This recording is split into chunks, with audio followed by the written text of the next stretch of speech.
সাহিত্য তার নিজের রাস্তা ধরে এগিয়ে চলে নানা রকম চরিত্রের হাত ধরে। চরিত্রগুলো নিজেদের মধ্যে সম্পর্ক, তাদের টানাপোড়েন, ওঠানামা, এগুলো নিয়েই সাজিয়ে তোলে সাহিত্যের আঙিনা। এই চরিত্রের বুনন, এটাই মনে হয় পাঠকের মনে একটা আলাদা জায়গা করে নেয়। আজকে একটি গল্প পড়ছি, একটি অনুগল্প। গল্পটির নাম চোরা স্রোত।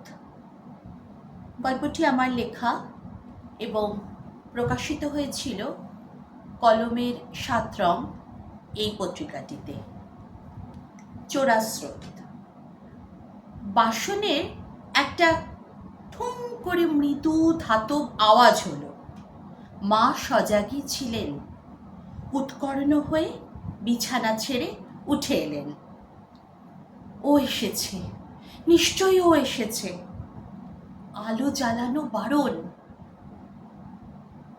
নিঝুম অন্ধকারেও ঠাহর করে ঘরের পরিচিত আসবাবগুলোকে পাশ কাটিয়ে দরজার কাছে এসে দাঁড়ালেন।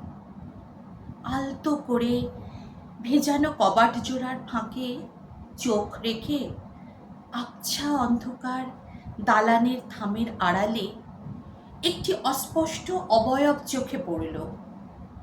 মায়ের বুকে হাজার সমুদ্রের ঢেউ। বিজু এসেছে। গতকাল রঘু ঠিকই খবর দিয়েছিল, মাসি খাবার ঢেকে রেখে দিও, বিজু আসবে। তার সন্তান, কিন্তু তাও তার নয়, স্বামীর প্রথম পক্ষের। জন্মের পরই মাতৃহারা, তাই মাতৃস্নেহ বঞ্চিত এবং রাগী বাবার থেকে অনেকটা দূরত্ব তৈরি করে নিয়ে অভিমানী কিশোর হাঁটতে শুরু করলো অন্য পথে, সামাজিক অনুশাসনের বাধা নিষেধের বাইরে। বিমাতার অন্তরের বাৎসল্যের চোরা স্রোত হৃদয়ঙ্গম করল কি না কে জানে। অনটনের সংসারে তখন আরও ৩টি ভাই বোন। তাদের সর্বগ্রাসী ক্ষুধার হাত থেকে বাঁচিয়ে কড়া স্বামীর দৃষ্টিকে আড়াল করে হৃদয় নিংড়িয়ে মা খাবার রেখে দিতেন। যখনই রঘু খবর দিত তখনই। আজও তাই। রাস্তার আলোটাও যেন বয়ঃসন্ধির কিশোরীর মতো লজ্জা কাটিয়ে আবছাভাবে জ্বলে উঠেছে। মা সতৃষ্ণ নয়নে দেখেন নারকেলের বড়া দুটো ওর জন্যই আলাদা করে। ও কি বোঝে? দীর্ঘশ্বাস ফেলেন। ওর চোখ দুটো কি উদাসীন, ও যেন স্বপ্ন দিয়ে ভাত মেখে খায়। হাত পায়ে খুব ধুলো বুঝি? অনেকটা হেঁটেছে বুঝি তার এই অভিমানী অবাধ্য ছেলেটা? বহু ব্যবহারে জীর্ণ শাড়ির আঁচল দিয়ে চোখ চাপা দেন। আবার সব নিঝুম, নিশ্চুপ। ও চলে গেছে। বন্য হরিণের মতো ওর চলন।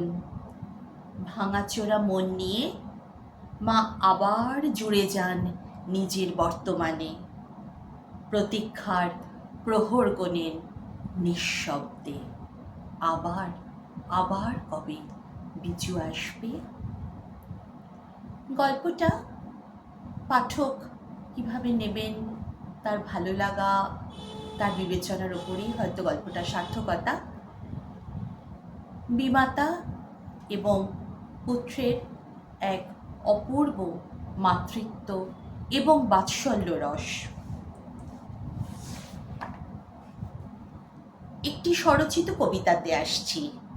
এখানেও মা ছেলের সম্পর্ক, একটু আলাদা প্রেক্ষাপট, কিন্তু সেই সম্পর্কেরই কথা, সাহিত্যের বুনিয়াদ যার উপর দাঁড়িয়ে রয়েছে।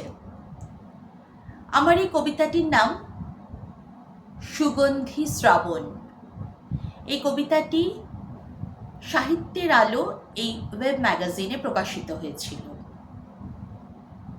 কবিতাটি পড়ছি।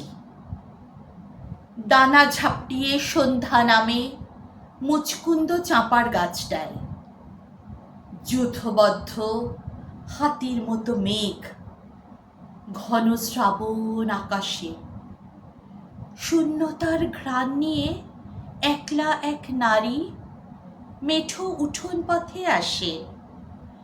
তার ভাগ্য ভেসেছে অকুল পাথারে, বর্ষাকে তার বড্ড ভয়।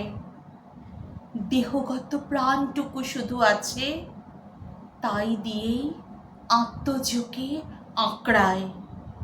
ছেলেটা ওর দামাল, শস্য আগলায়, বর্ষাকে ধরে রাখে বুকের মাঝে।